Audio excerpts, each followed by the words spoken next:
If you're inspo tanks, and make no mistake, you've come to the right place. Just give to Neil the time to straight up blow your mind with a new show of drawing a blank.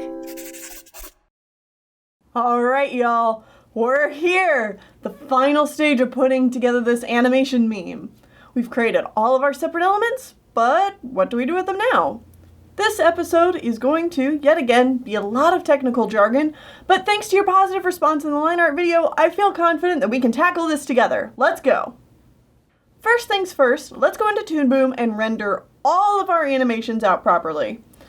So far, all the renders you guys have been seeing are the basic default render movie option. This is great if you want a quick peek at how your animations look, but you might notice how off the colors look. Everything is muted and just not quite right. If I show you a comparison with my actual final render, you'll see a big difference in quality.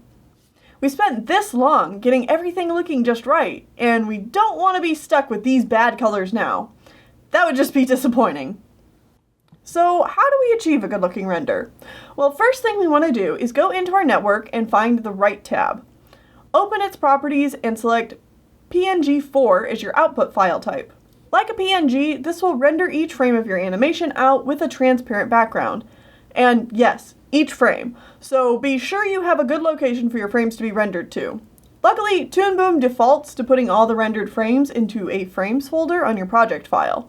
Just be sure you don't have them saving to your desktop or anything like that. Trust me, been there, done that, it's a bad time. Also, be sure to name your file. Decide what part of the animation you're rendering first and name it accordingly. Now that that's all settled, go back to your project and turn off all unnecessary layers, including your color card. If you don't turn that off, you won't get transparent backgrounds. And now we can begin rendering.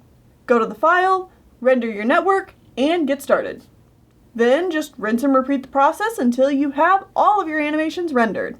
Be sure to go back into the right properties between each render to rename your files and potentially save it to a new folder to stay organized. When you're done, you should have all your frames saved like this. You can see how I rendered out each different set of animations here in my files, and I organized them by character. I also have a few more little elements to create to use for my project.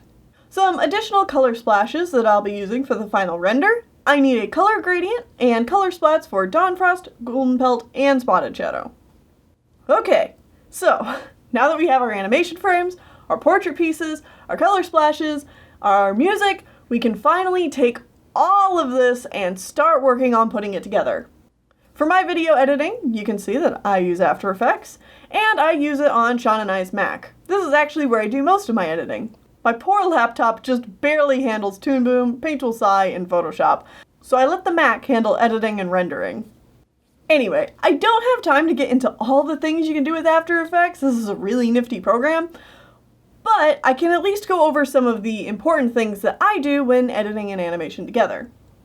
For example, when I want to use my animations in After Effects, I import my frames as a PNG sequence, and before I put it into my timeline, I make sure to interpret the main footage.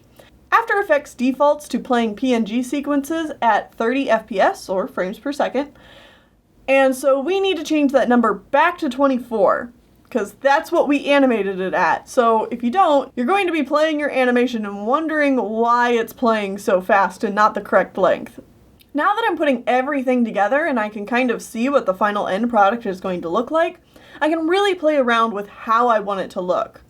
Some things, like the moving portrait, I have a pretty solid idea for how I want it to end up, but other things, like how to layer my elements for the close-up, I had to play around with exactly what I wanted to get from it.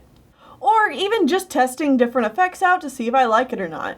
Like this ripple effect I tried, but ultimately decided not to use. It's a bit of trial and error. Now, some camera moves I've already taken care of with Toon Boom. Anything with my walk cycles and backgrounds is rendered exactly how I want it to look. But things like my moving portraits need to be animated in After Effects. I have each layer of my portrait imported here into After Effects so that I can play with them. It's important that I import each layer separately because I have two changing elements that need to be animated, so each layer is going to have to lay on here specifically. in a specific order. The first thing I want to be animated is the sun and moon of each portrait, and the second changing element is going to be the multiply layer, which will gradually darken as this image is on screen. Now, animating each of these layers separately to make them look like they are all moving at the same time would be a time-consuming process. But luckily, there is a nifty little tool you can use in After Effects to help make this a lot easier. This little squiggly do right here lets you set up a parent-child link. And the parent-child link lets you group layers together and move them around as a single unit while still letting you animate the layers individually. That might sound kind of complicated, but basically what I'm doing is linking all of my layers to this sky layer. The sky layer is now the parent, and the rest of the layers are its children. It's basically like all of these layers are now on a child leash. They can move around freely from the parent, but if the parent moves, so do they. I love this tool, and more specifically, I love that it's called this. It's such a silly name, but it gets the point across so well. Anyway, now I can animate these layers simply by animating the parent layer, and then also animate things like the sun and moon moving, and then the multiply layer darkening without messing up the rest of my other layers. And of course, there's a few other minor touch-ups I take care of in After Effects as well, like some basic color correction so that the characters look more natural in their environments, and manually adding all the flashes to white. And once that's done, we have our finished animation meme of Soldier, Poet, King, which will be live on my channel for everyone to see today at 4 p.m. Eastern Standard Time. The wait is nearly over. Or if you're from the future and you're here to see how I made everything, then congrats, you made it to the end! Thanks for sticking around and watching this whole process. I know it's easy to take for granted how much time and work can go into just a simple animation like this, but when you break down all the pieces, it really is a lot. Even I wasn't expecting this project to take as long as it did, but I couldn't be happier with the end result. I hope you guys enjoyed this step-by-step process and you learned something new. Have a fantastic day, everyone, and remember to stay inspired.